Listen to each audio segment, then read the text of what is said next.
Hey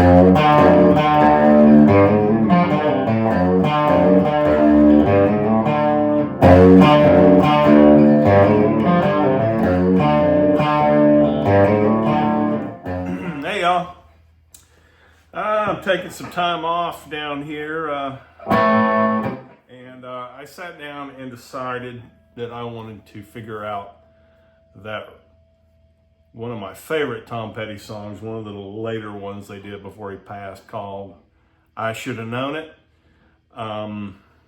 It seems like a straight up kind of song that should be easy enough to play, but I never could get from a standard tuning, it's in G, I never could get the standard tuning to make all the range of licks that he has in that song. So I basically took a good part of a day and sat down and figured out what I think the tuning is. I looked all over YouTube, searched the forums, couldn't find anybody with a complete and or straight answer as to exactly what tuning he uses for that. So here's what I think it is. Watching the videos, you can see the fingering. It's very in true Mike Campbell style. He's come up with something that's extremely simple to play.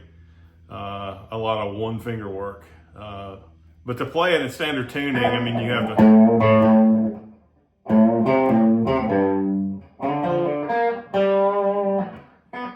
to get that riff. And then you can't do, there's 3 or 4 major parts of that song that the tuning has to account for. I mean, you can play them all in standard tuning, sort of, although there is that one section, the bridge, that has a drop D. So obviously we have to have something that involves a D on the low string. And here's what I came up with. Basically, you take standard tuning and then you take the top or the 4 low strings and you drop them all by one full step. So that means E goes to D.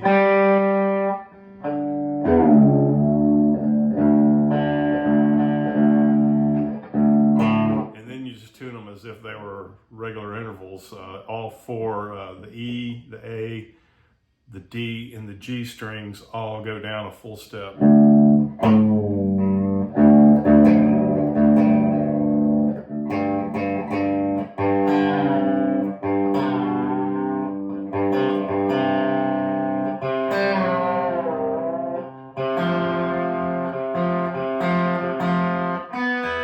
That sounds crazy.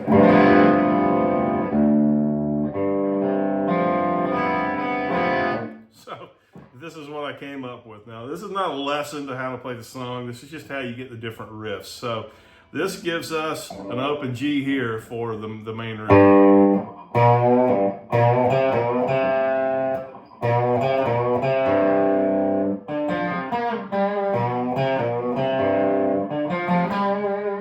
it puts us in the one finger range here.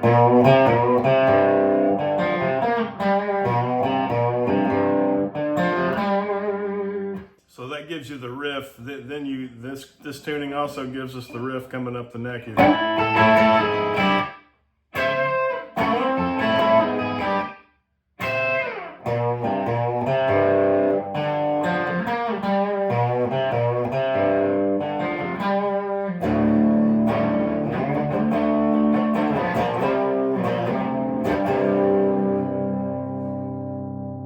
And then it also gives you this lead out riff.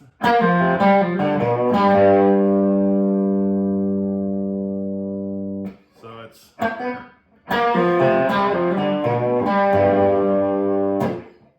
that's taking care of that. And then of course we go to the drop D section where we do the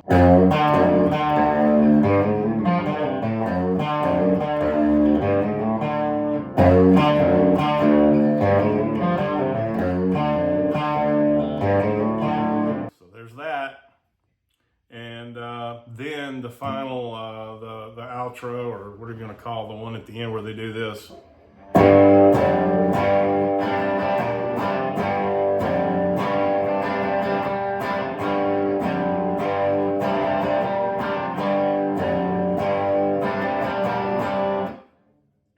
that's it. Now you have the lead part and the slide parts. I think those all work. I haven't worked those out. But all the stuff down here and this, those all work with this tuning. So basically, again, it's standard E, high E, and then the low E is dropped to D. The A is dropped to G. The D is dropped to C. And the G is dropped to F. So there you go. Anyway, I couldn't find it. I hope it's helped somebody else. And if anybody knows what this tuning is called, if it's something's commonly used, I haven't found a reference to it, but maybe I don't do a whole lot of stuff with alternate tuning. So if you guys know what this tuning is called, I guess I would call it drop 4. Call it drop 4. I don't know. But it's a cool tuning, and you can do lots of other neat stuff with it. So I think I'm going to play with it some. Anyway, I hope you this demystifies some stuff. I've tried a couple of times to make that song sound right, and I finally took the time to sit down and figure out what the tuning was. I figured it was just some kind of drop D, but it's more than that. Anyway, great day. Keep on picking.